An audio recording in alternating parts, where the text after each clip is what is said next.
Some minds don't sleep, they remember. In the summer of 1947, something extraordinary happened in the remote desert region of Roswell, New Mexico. A strange object crashed, leaving behind mysterious debris. The U.S. military issued a shocking press release claiming they had recovered a flying disc, but just 24 hours later, they corrected themselves, stating it was merely a weather balloon. Despite the official explanation, witnesses at the scene told a chilling tale. They described fragments of metal that were incredibly lightweight, yet strangely durable, impossible to bend or burn. Some even claimed to have seen the bodies of non-human entities. The government confiscated all evidence and sealed the documents. But the more it concealed, the more it fueled public curiosity. Was it a flying saucer, a weather balloon, or something else entirely? Join us as we reopen the Roswell file and analyze the evidence and testimonies to search for the truth. You won't want to miss this. So subscribe and turn on notifications. And together, let's uncover what really happened in Roswell.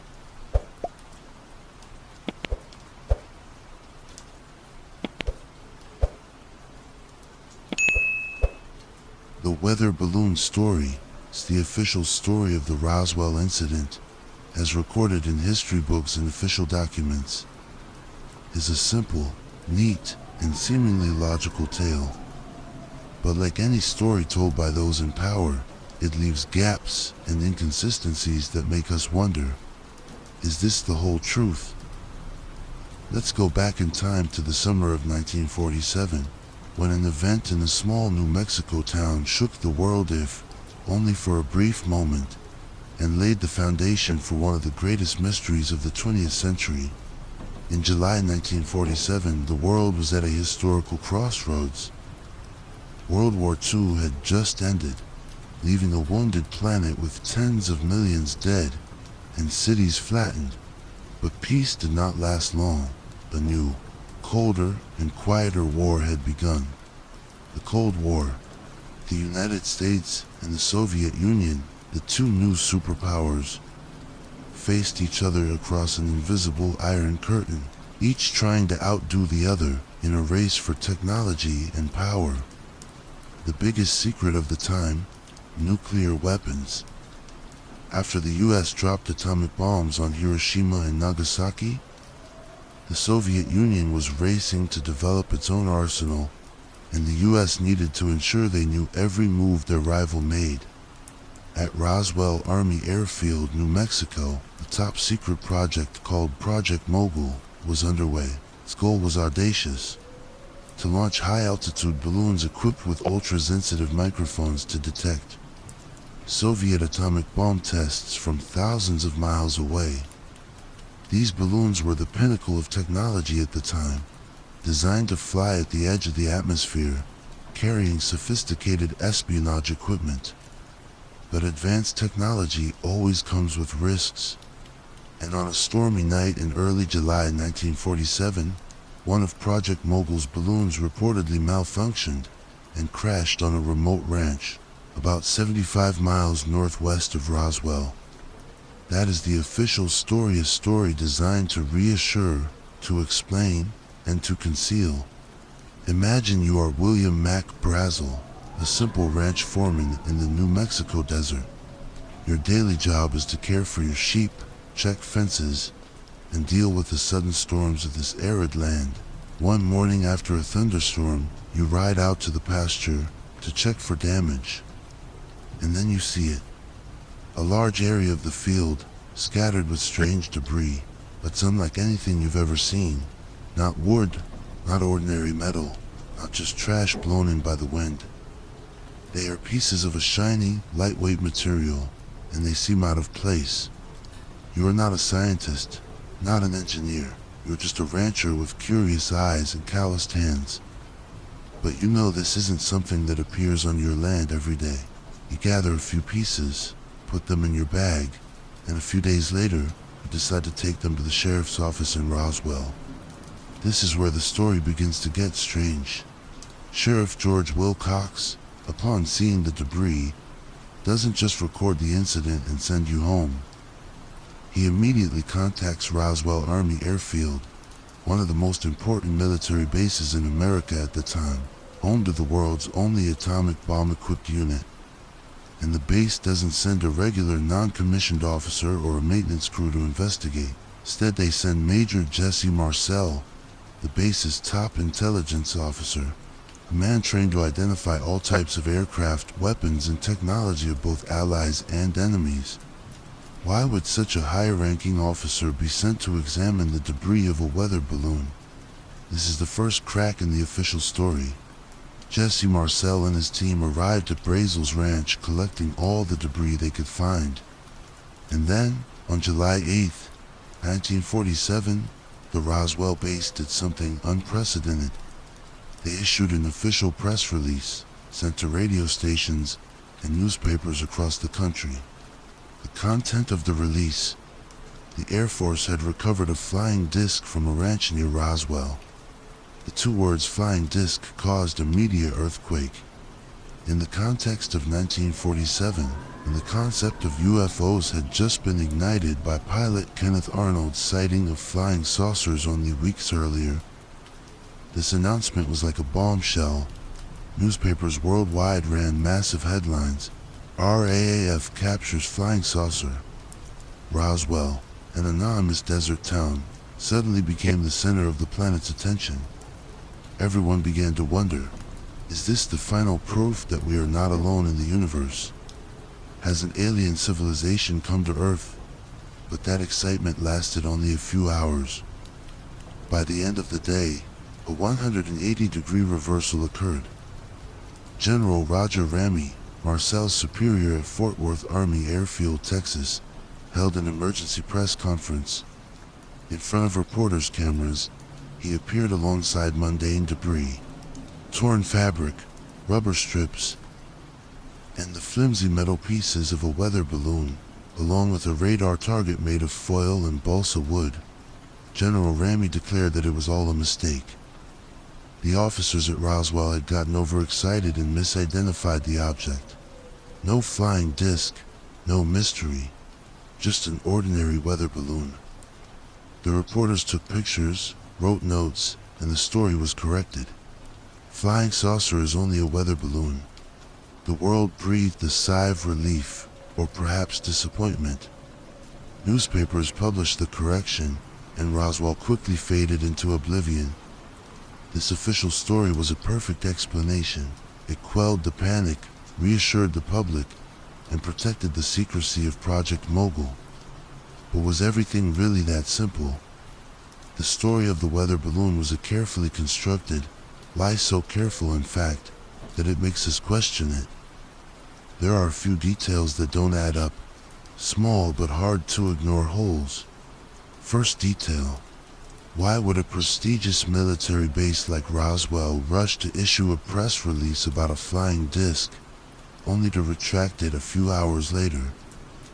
If they knew it was just a weather balloon, why let the whole world buzz with the idea of aliens? Were they too hasty? Or was there some chaos, some internal disagreement happening behind the scenes that caused the initial release to be sent out before someone could correct the mistake? Second, and more importantly, Major Jesse Marcel. He was a highly trained intelligence officer, a World War II veteran. His job was to identify military technology from both friend and foe. Did such a man mistake debris from an extraterrestrial technology if that's what it was for a weather balloon made of foil, rubber, and balsa wood?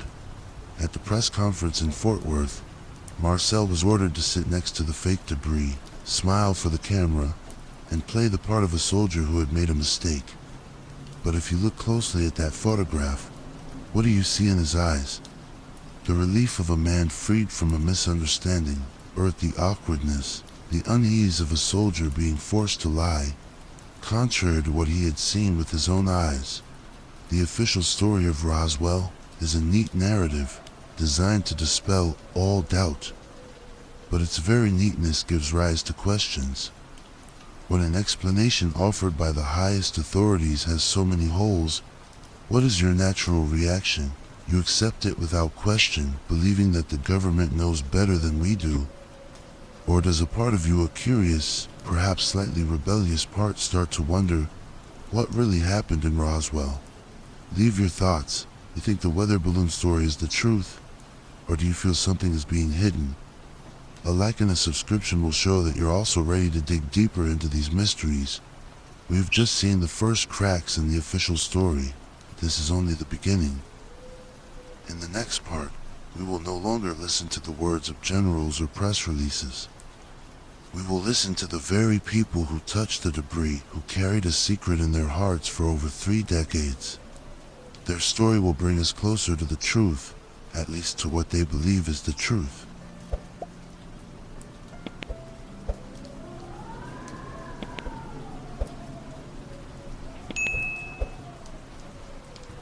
The whispers of the wreckage. In the previous part, we paused before a historic photograph. Major Jesse Marcel, an intelligence officer of the United States Army Air Forces, forcing a smile beside what was declared to be the wreckage of a weather balloon. The official story was neatly presented. The Roswell incident was just a mistake. Weather balloon misunderstood as a flying disc. The mystery was solved. The case was closed, and the world seemed satisfied with that explanation. For over 3 decades, Roswell was just a minor footnote, a fleeting story in the era of atomic fears and the Cold War. But some truths, like seeds buried deep in the earth, only need a single rainstorm to sprout and explode. Tonight, we will hear the real story, not from press releases, not from generals, but from the very man in that photograph. A man who carried a secret in his heart for over 30 years. In the late 1970s, UFO researcher named Stanton Friedman began a journey that would later change the world's perception of Roswell. Friedman was not a fame seeker or a crazy conspiracy theorist, a man with a scientific mind and a passion for the unexplained With the persistence of an archaeologist, he sought out the witnesses of the 1947 event. Retired soldiers, elderly local residents, people once bound by the military's oath of silence. Friedman didn't carry a pickaxe. His tools were a telephone, a tape recorder, and a simple question: tell me what you really saw. And that's when the silence was broken. The first to speak, and also the most important witness, was Jesse Marcel, the intelligence officer from the 1947 photograph. When Friedman found him, Marcel was no longer an ambitious major on active duty. He was now an old man, facing death, with nothing left to lose. In a videotaped interview with a calm but firm voice, Marcel looked straight at the camera and said the words that reignited the Roswell flame. It was not a weather balloon. It was not a rocket. It was not anything made on this earth. Let those words sink in. This was not the statement of a fanatic or an attention seeker. This was the statement of an intelligence officer who had served in World War II. His job was to identify flying objects of both allies and enemies.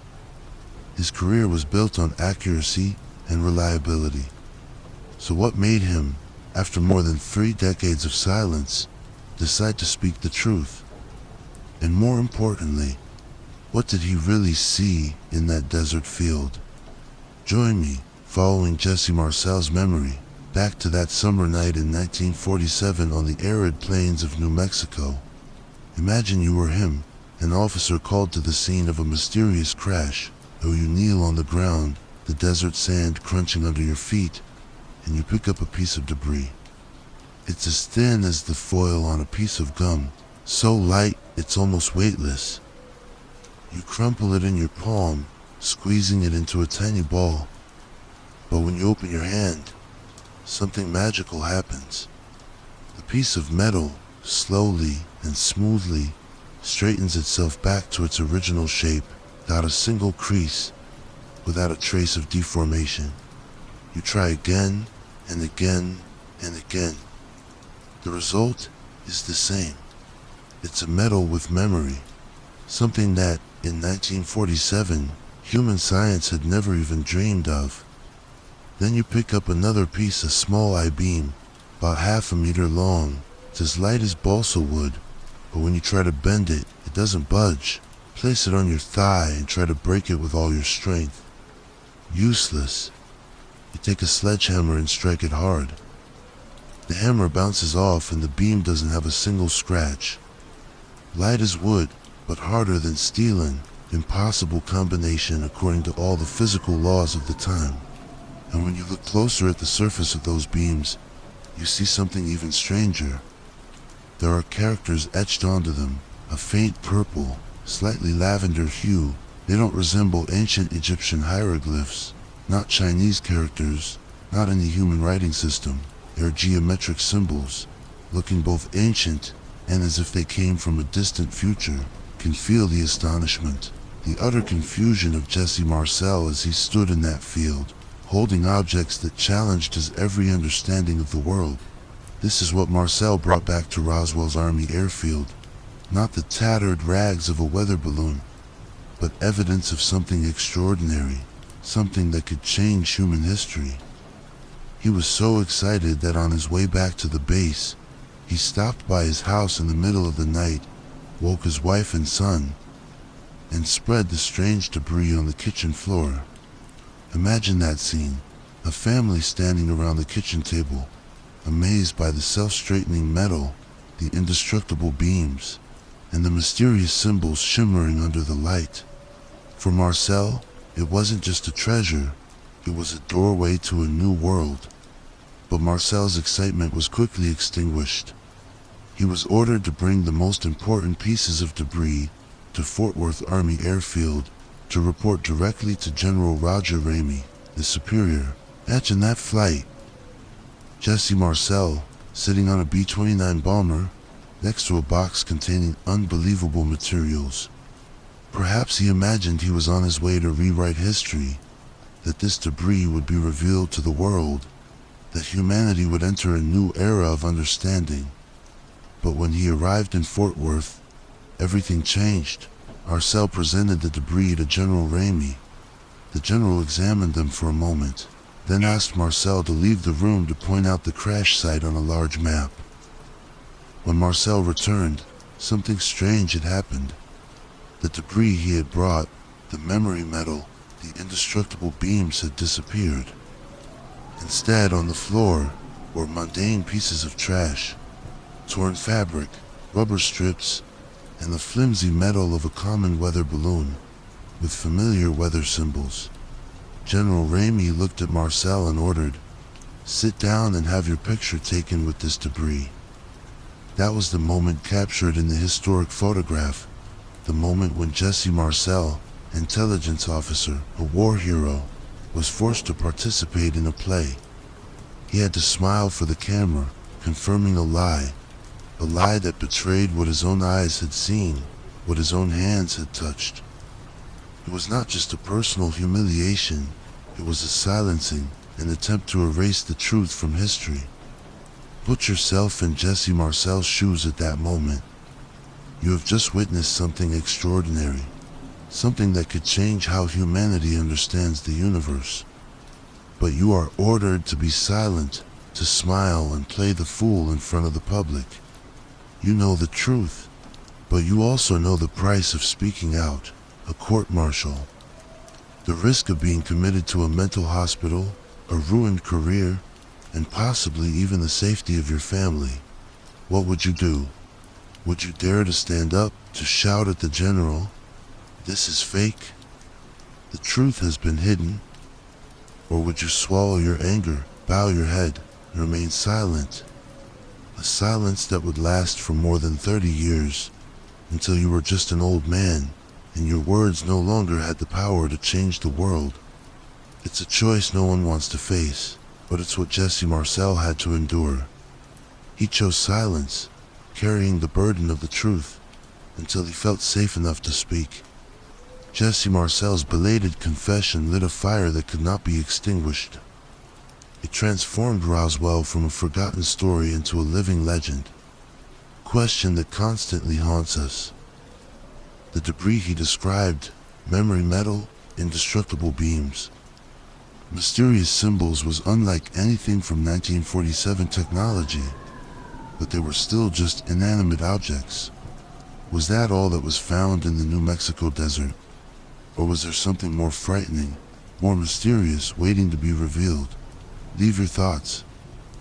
Do you believe Jesse Marcel's story? Do you think he really touched evidence of an extraterrestrial civilization? Do you think it was just the distorted memory of an old soldier caught up in the UFO fever of the 1970s? A like and a subscription will show that you are facing these mysteries with me. In the next part, the story will take a darker turn. The whispers will no longer come from lifeless pieces of metal, but from non-human beings. We will meet another witness, someone who heard horrific stories about bodies found in the desert, bodies that did not belong to Earth.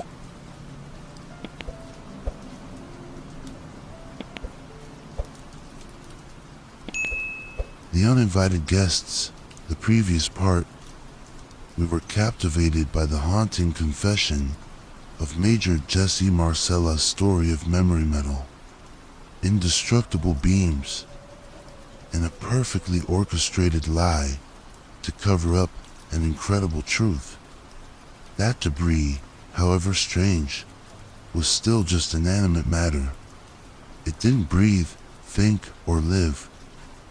But was that the whole story? Was the New Mexico desert on that fateful night in July 1947 merely the crash site of mysterious metal fragments? Or was there something more frightening, more mysterious, waiting to be revealed? Tonight our story takes a darker turn, where the whispers no longer emanate from cold metal, but from people who faced the truth beyond anything they had ever known. We will leave the debris-strewn field in Roswell and go to a seemingly ordinary place, a small funeral home in town. And here we will meet another witness. A young man named Glenn Dennis was unwittingly pulled into the center of a terrifying secret. Imagine you are Glenn Dennis, mortician's assistant at a funeral home in Roswell in 1947. Your job is to prepare the deceased, a task that requires calmness and respect. But on one day in July of that year, things got strange.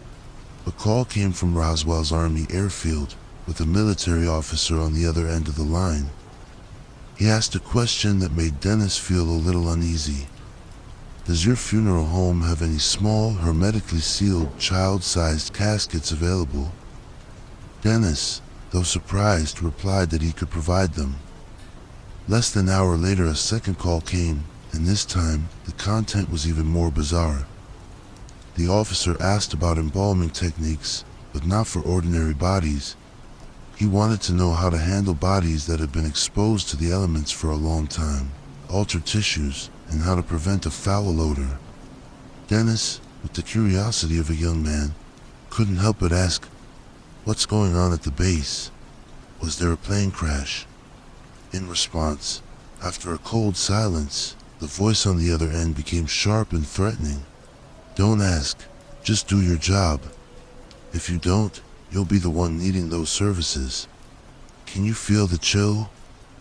This was not a normal conversation between a military officer and a mortician. This was a sign of a cover-up, a secret so big that those who held it were willing to use threats to protect it. That warning not only confused Dennis, but also planted a vague fear in his heart, while also igniting an irresistible curiosity. The next day, curiosity won over fear. Dennis had to transport a wounded soldier to the base hospital. There, in a fateful moment, he happened to meet a nurse he knew. But this nurse was no longer the person he once knew. Her face was pale, her eyes filled with terror, and she trembled as if she had just experienced a nightmare. Unable to contain herself, she pulled Dennis into an empty supply closet, shut the door tightly, and began to tell the story she had sworn never to reveal. She said that just hours before, she had been called to assist in an autopsy. Not one, but 3 autopsies. but the bodies on the operating table were not human. She described small beings just over a meter tall with grayish skin and not a single hair. Their heads were unusually large for their bodies, hairless, and their eyes, the thing that haunted her most, were huge, deep set and set far apart, as if they didn't belong to the human species. The stench from the bodies was so terrible that she had to use bed sheets to wrap them. The doctors who were performing the autopsies seemed just as shocked, but they continued to dissect, cutting piece by piece to understand the internal structure of these beings. When she finished her story, her voice trailed off in fear. She looked at Dennis and whispered, "I saw something I shouldn't have seen. They won't leave me alone." Before Dennis could ask more, a military policeman appeared, ordering the nurse to return to her duties. That was the last time Glenn Dennis saw her. A few days later, he heard she had been abruptly transferred to England. No goodbye, no trace. She vanished as if she had never existed. For many years, Glenn Dennis remained silent. The threatening phone call and the mysterious disappearance of the nurse were enough to frighten anyone. But as time passed, as researchers began to delve into the Roswell incident in the 1970s and 1980s, Dennis finally dared to speak out. His story, along with Major Jesse Marcel's account, became the two main pillars of the Roswell legend. One man had touched the strange wreckage. Another had heard about the non-terrestrial bodies, and they were not the only ones. Gradually, other witnesses began to step into the light. Soldiers who had stood guard at the debris cleanup site, local residents who saw bright objects streak across the night sky. Some said they heard a loud explosion like a horrific crash. Although the stories had different details, they all led to a common conclusion.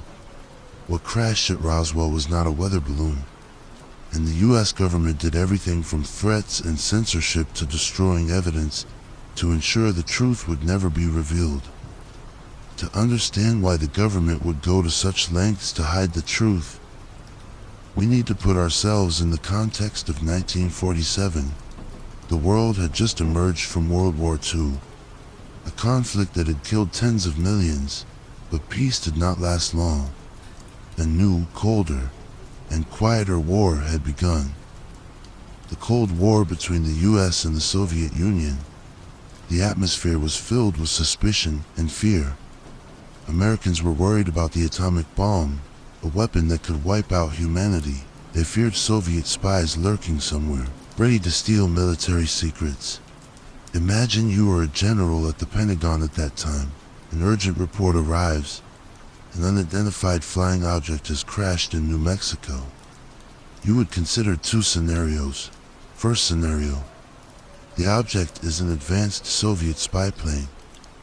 If the public found out, it would cause a national panic. It would show that America's air defense system had a serious flaw, that the enemy was technologically superior. Revealing the truth would be a political and military disaster. What would you do? Cover it up at all costs. Second scenario: the object is not from the Soviet Union but a spacecraft from an extraterrestrial civilization. If this truth got out, the consequences would be even more horrifying. It would shatter all of humanity's beliefs about religion, science, and our place in the universe. Churches would be in chaos, scientists would be challenged, and the public would fall into uncontrollable panic. What would you do? Go on television and announce, "My fellow Americans, we have just found an alien spaceship." Or would you choose a simpler, more acceptable Leah weather balloon? Whatever crashed at Roswell, Soviet technology or something from another world, the US government had a reason to hide it. The truth, in the paranoid context of the Cold War, was a luxury they could not afford. The Roswell story, with the accounts of Jesse Marcel, Glenn Dennis, and other witnesses, has raised a big question. What should we believe? The government's official explanation that it was just a weather balloon is a simple, logical, and verifiable story. But it contradicts the emotional, sometimes fragmented, accounts from ordinary citizens, low-ranking soldiers, people who claim they witnessed something extraordinary. In the battle between power and personal memory, where do you place your trust? Official documents, tightly controlled by those in power, and the risky stories told by people with no reason to lie, other than to share a truth they believe the world needs to know. Try asking yourself, if you were Glenn Dennis, receiving those strange calls and hearing the horrific story from the nurse, what would you do? Would you keep silent, or would you speak out, knowing that the truth could make you a target? And if you were a general, faced with a secret that could change the world, would you choose to lie or tell the truth? The strange debris, the non-human bodies, the cold pretzel have created the legend of Roswell, a story not just about an event, but about the struggle between truth and power. But if these stories are true, then the biggest question is no longer what crashed, but rather, where did it go? In the next part, we will follow the trail of the debris and the bodies from the New Mexico desert to the most secret military bases in the United States. We will explore Hangar 18 at Wright-Patterson Air Force Base, and finally arrive at Area 51, rumored to be the home of extraterrestrial secrets. Is the debris and are the bodies really hidden there? Or is it all just a story woven to fill our imagination? Leave your thoughts. Do you believe Roswell was a real event, or just a legend inflated by curiosity and paranoia? A like and a subscription will show that you also want to delve deeper into the hidden mysteries.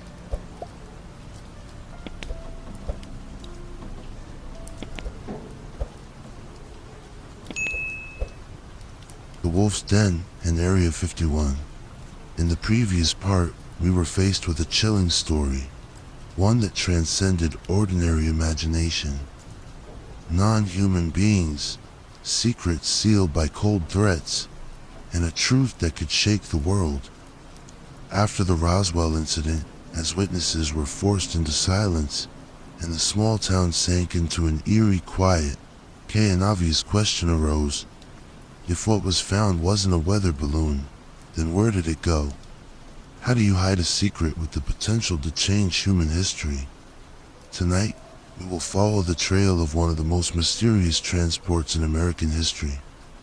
A journey that takes us from the New Mexico desert to top secret military bases, and finally, to a place that has become a symbol of mystery. Area 51. Imagine a pitch-black, moonless night. Just days after the Roswell crash in 1947, military trucks, covered with thick canvas tarps, silently leave the crash site. The soldiers, their faces tense, not speaking a word, escort the convoy through the dusty back roads of New Mexico. These trucks are not heading to Washington, where politicians and high-ranking officials might be curious to see. Instead, they move towards another location, a place designed to hide the military's biggest secrets, Wright-Patterson Air Force Base in Ohio. For decades, whispers have circulated about a special area within this base, known as Hangar 18.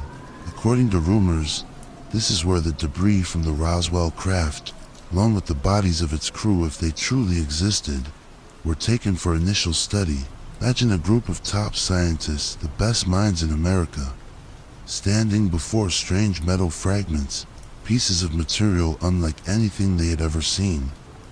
The biological structures, if any, challenged all understanding of biology at the time. Did they feel fear, amazement, or simply a thirst for knowledge? These questions still hang in the air, unanswered. But Wright-Patterson, though heavily guarded, was still too close to the outside world. A large Air Force base, no matter how secret, still has thousands of personnel, prying eyes, and risks of information leaks.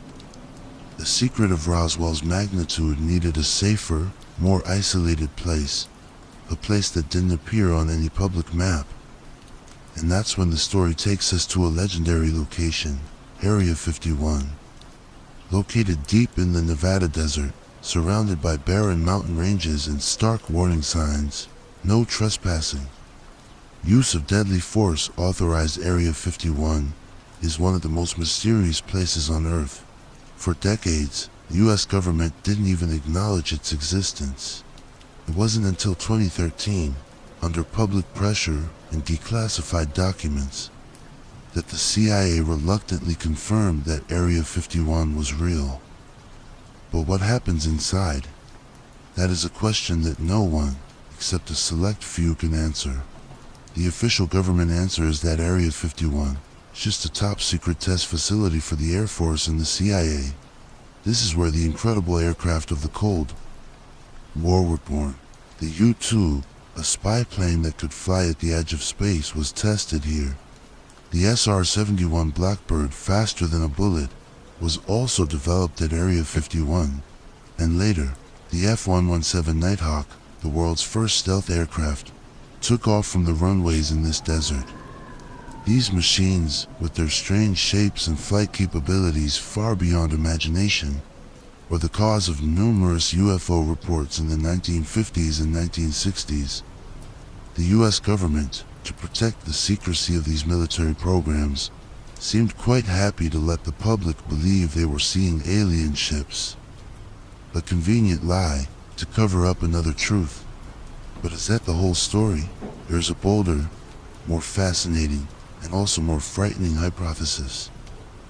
This hypothesis suggests that Area 51 is not just an aircraft testing site. It is the repository of much bigger secrets that do not belong to Earth. Let's pause for a moment and conduct a thought experiment. Look at our modern world. The smartphone you are holding is the computer screen you are looking at. The technologies that shape our daily lives, it's the transistor, the foundation of the computer revolution. Fiber optics, allowing data transmission at the speed of light. Lasers, integrated circuits, composite materials, and stealth technology. All of these inventions appeared in a remarkably short period, especially after World War II, and more specifically, after 1947, the year of the Roswell crash. Official history says this was the result of the post-war research boom, a natural progression of human science. But the reverse engineering hypothesis offers a different scenario that is both crazy and irresistibly compelling. This hypothesis suggests that the debris from the Roswell craft, if it was indeed an alien, spaceship, was taken to Area 51 in deep underground hangars. A secret program was launched with the goal of studying and replicating technologies far beyond our own intellect. Imagine unidentifiable metal fragments, glowing microcables, strange chips with structures that surpassed all understanding of physics at the time. Could it be that the scientists at Area 51 not only studied this wreckage, but also found ways to apply it, bit by bit, to create the technological breakthroughs that define the modern world? Let's consider some examples. The transistor, invented in 1947 at Bell Labs, completely changed how we process information. Could the idea for the transistor have been inspired by analyzing the tiny electronic circuits in the Roswell craft? Fiber optics, first applied in the 1950s, could have been inspired by the superconducting cables found in the debris? And stealth technology, developed at Area 51 for aircraft like the B-2 Spirit, could it have originated from studying the radar-absorbing skin of an alien spacecraft? This is a shocking idea. The thought that our modern world, with all its technological comforts, could be built on the foundation of an extraterrestrial secret.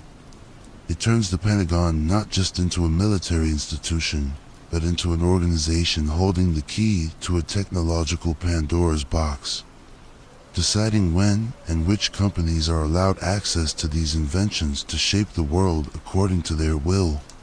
Of course, there is no concrete evidence for this hypothesis. It is built on a chain of speculation, suspicious coincidences, and timing, and it comes from people who claim to have worked on top-secret projects at Area 51. One of the most famous stories comes from Bob Lazar, a man who claims to be a physicist who worked at a secret facility near Area 51. It's called S4. Lazar claimed to have seen alien spacecraft with his own eyes and participated in efforts to replicate their technology. Although Lazar's story is dismissed by many for lack of evidence, it has helped fuel the public's imagination about Area 51. But even without proof, this hypothesis is too fascinating to ignore.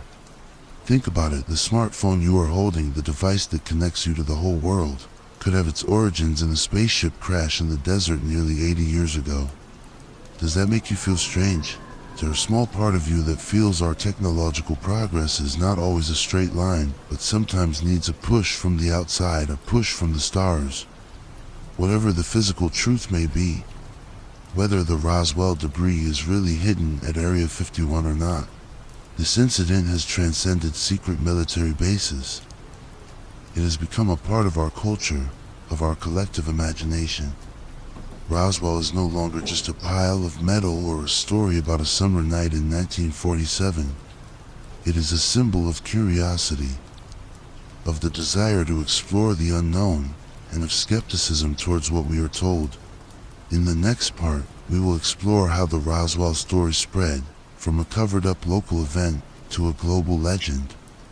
We will look at how it has shaped popular culture, from movies to books, and how it continues to drive questions about our place in the universe. Leave your thoughts. Do you believe Area 51 is hiding extraterrestrial secrets? Or do you think this is just a story fabricated to explain things we don't yet understand? Whichever side you are on, it is undeniable that Roswell, Hangar 18, the Area 51 have left an indelible mark on our minds.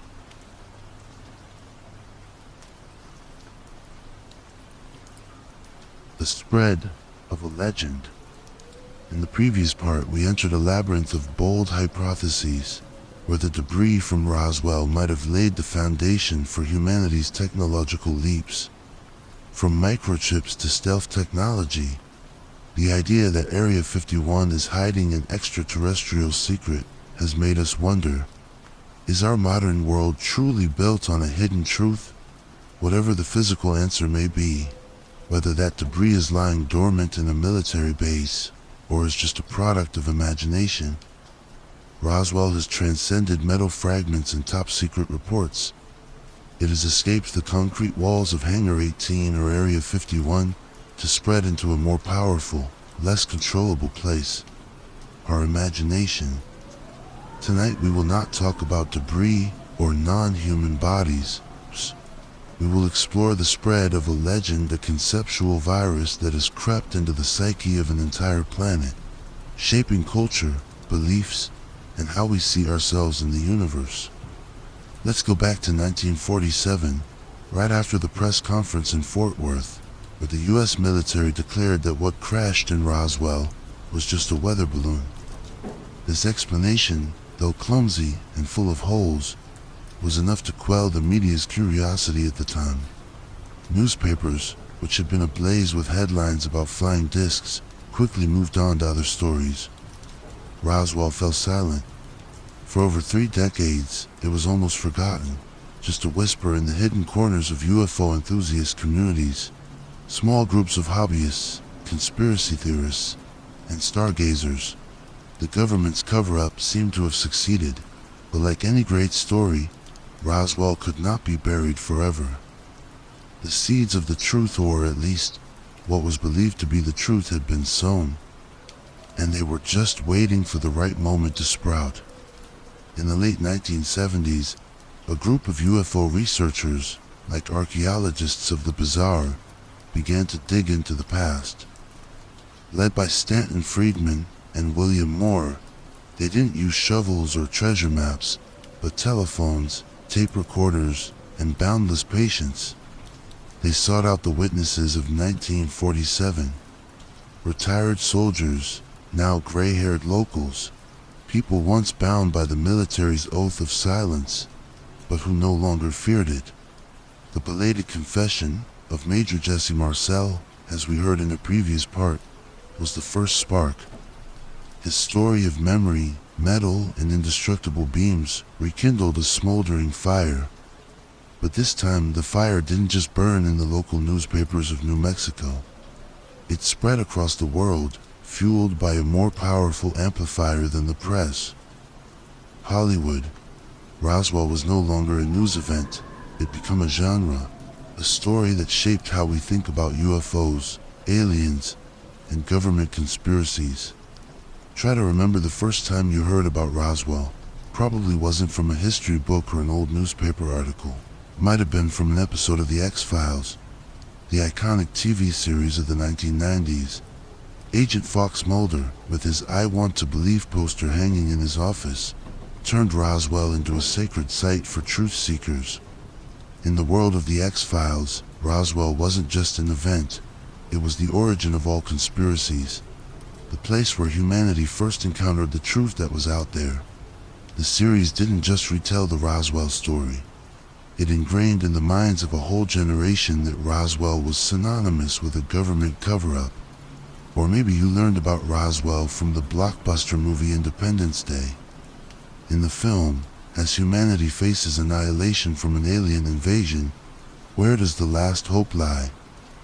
In Area 51, where a spaceship from the Roswell crash and alien bodies have been hidden for decades. In Hollywood's narrative, the government's lie, ironically, becomes the key to saving the world. The film turned Roswell and Area 51 into cultural icons, names that everyone, whether they believe in UFOs or not, knows. Roswell has become an inseparable part of pop culture's DNA. It has inspired countless movies, TV shows, books, comics, and video games. From Steven Spielberg's Close Encounters of the Third Kind to Men in Black, from science fiction novels to games like Area 51, the Roswell story has permeated every corner of entertainment. But more importantly, it has shaped an image that has become a global icon. The gray alien. The small, gray-skinned beings with large heads and huge, dark eyes. This image, for the most part, was born from the accounts of Roswell's witnesses, like the story Glenn Dennis heard from the nurse. Before Roswell, aliens in our imagination came in all shapes and sizes, from tentacled monsters to glowing entities. After Roswell, when you say alien, 9 out of 10 people will picture a gray. Roswell didn't just give us a story, it gave us a face for the other. The spread of the Roswell legend didn't stop on the screen, transformed the very place where the story began, the town of Roswell, New Mexico. Imagine driving into Roswell today. What would you see? No longer a dreary desert town, Roswell has become a pilgrimage site for UFO believers, a mecca of the bizarre. The streetlights are designed like alien heads with large black eyes twinkling in the light. The local McDonald's is shaped like a flying saucer. Souvenir shops are filled with inflatable gray dolls, t-shirts printed with I believe, and even hot sauce labeled extraterrestrial flavor. It's a commercialization that borders on the comical, where a tragedy or a national secret has been turned into a theme park. But if you look deeper, behind the glitzy and somewhat silly facade, you'll find a more serious side. Roswell is home to the International UFO Museum and Research Center, an institution that strives to approach the story seriously, preserving documents, witness testimonies, and scientific analysis. Every year, the town hosts the Roswell UFO Festival, where researchers, witnesses, and even skeptics gather to debate the truth behind the 1947 incident. Roswell has become a unique space where the lines between fact and fiction, science and belief, tragedy and comedy seem to blur. You might laugh at a statue of an alien wearing a cowboy hat, but you might also feel a shiver down your spine as you listen to an elderly witness tell their story with absolute sincerity. The spread of the Roswell legend raises a big question. Why are we so captivated by stories of UFOs and aliens? Is it simply curiosity about the unknown? Or does it reflect a deeper longing, a spiritual need in an increasingly materialistic and disenchanted world? Think about this. We live in an age where science has explained most natural phenomena, from how stars are formed to how DNA works. But the more we know, the smaller we feel in the vast universe. The Roswell legend, much like the myths of the ancient Greeks or Egyptians, may be filling a void in our souls. It gives us a sense that this universe is not just a cold, empty space, that we are not alone, that there is a larger story, a greater meaning waiting to be discovered. Roswell is not just a story about a crash. It is a reminder that humans always crave wonder, always seek mysteries to solve. Even when we know the final answer may forever be out of reach, it is a testament to the power of imagination. It's the ability of a story, whether true or false, to change how we see the world and our place in it. We have been on a long journey, from the strange debris in the New Mexico desert, through cold threats and secret military bases, to the explosion of a legend in popular culture. Roswell is no longer an event confined by space or time. It has become a symbol, an invitation for us to question truth, power, and ourselves. What do you think about the appeal of Roswell? Does it come from the fragmented evidence, the emotional accounts of witnesses? Or does it come from our own need for wonder, for a universe where anything is possible? Have you ever felt a chill thinking that perhaps we are not alone? Leave your thoughts in the comments. In the final part, we will return to the most fundamental question, not about aliens, not about debris or bodies, but about us. What does Roswell mean for humanity? Is it a warning about what we might find when we look to the stars? Or is it a reminder that sometimes the greatest truth is not out there, but within our own hearts and minds?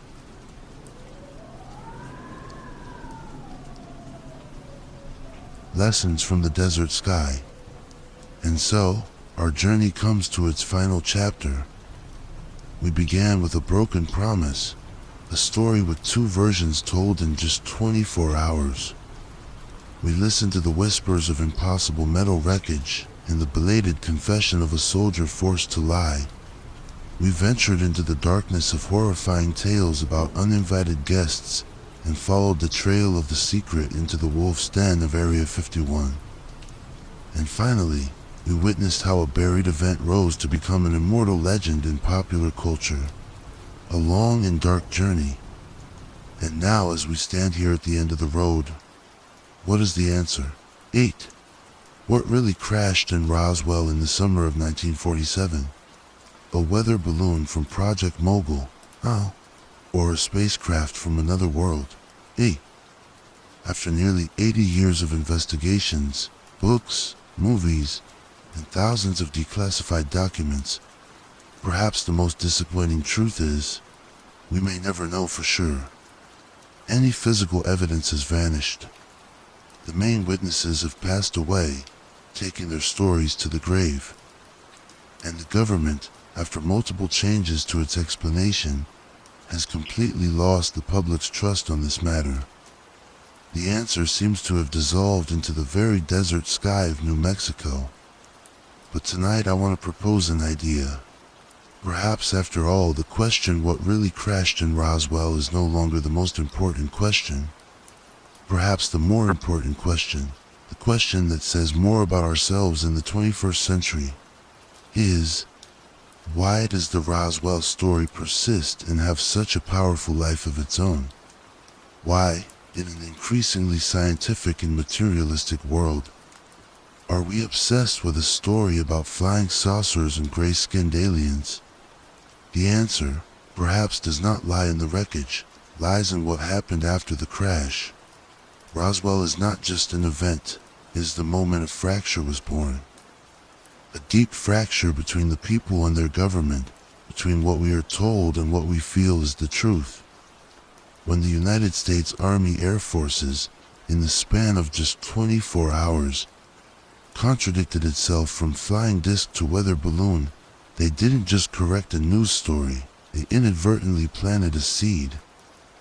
The seed of doubt, and that seed was nurtured by the context of the era, Cold War, the secrecy of the atomic bomb, the rise of powerful intelligence agencies like the CIA. People began to realize that the world was much more complex than they thought, and that their government was hiding earth-shattering secrets. Roswell became the ultimate symbol of that loss of trust. It was no longer a story about aliens, it became a parable about government cover-ups.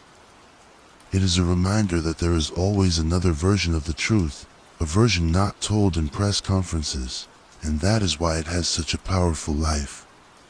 It has become a modern-day Rorschach test, psychological test with ink blots.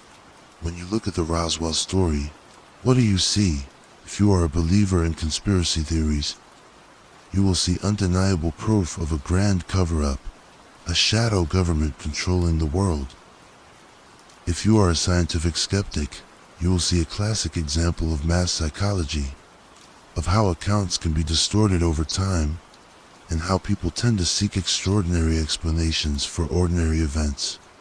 And if you are a romantic, a dreamer, you will see a glimmer of hope, proof that we are not alone in this universe.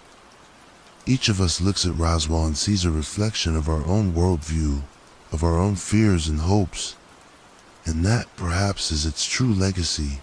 Roswell is no longer important for what it was, it is important for what it has become. It has become a myth, and humans, in any era, need myths.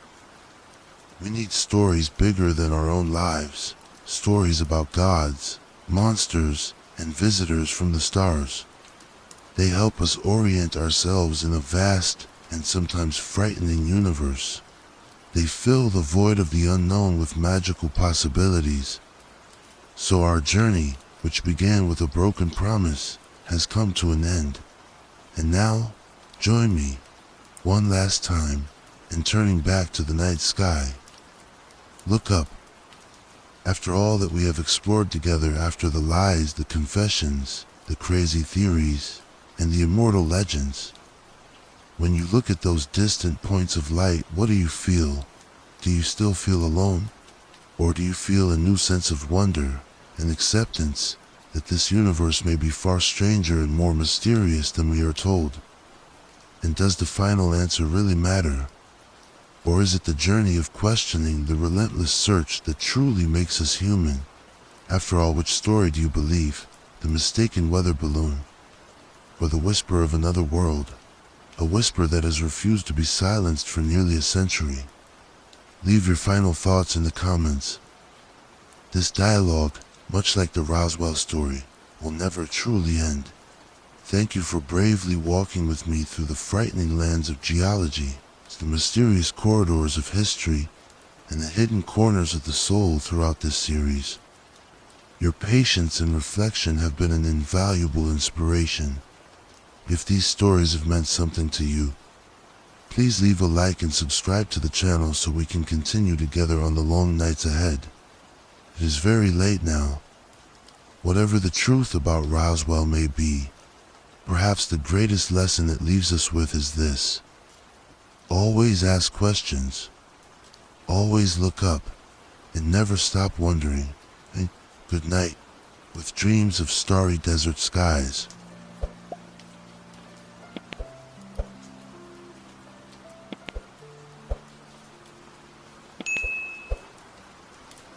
You've crossed the story, you felt every pulse in the dark, and I was there with you, quietly, always. That's why I left behind one last thing. Not to explain, not to impress, just to stay with you a little longer. A song I chose with care, as if tucking you in from across time and space. So go on, lay back, the music knows where to take you.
you're still here, then you're something rare.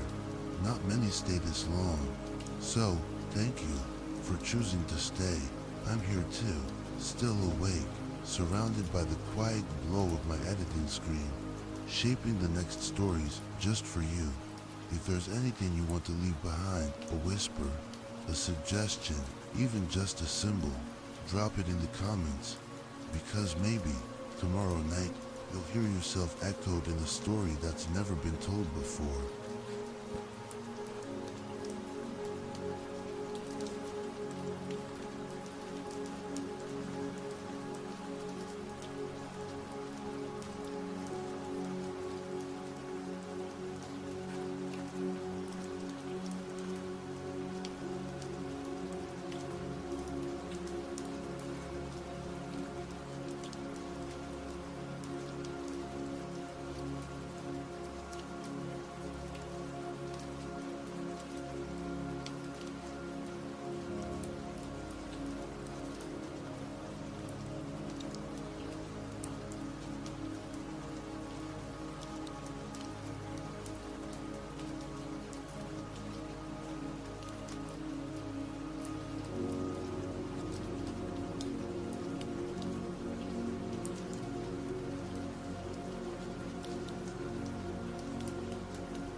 still here, even now?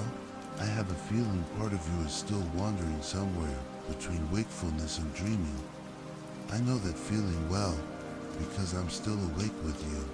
In a quiet room, I'm gently laying out layers of sound, each breath, each beat, preparing the next journey we'll take together. If you're still listening, leave me a sign. Let me know how you're feeling or just where you are in this vast world. Because right now, in this stillness, you are not alone.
You're still there, aren't you? I can't see you, but I can feel you. Like a soft signal pulsing across the silence. Over here, I'm still working, refining layers of sound, rewriting fragments of voice, building the landscape for our next adventure. One that you might inspire. If an idea comes to you, share it with me. Comment below. A theme, a memory, a strange dream. I read every word because I never tell these stories alone. I tell them with you.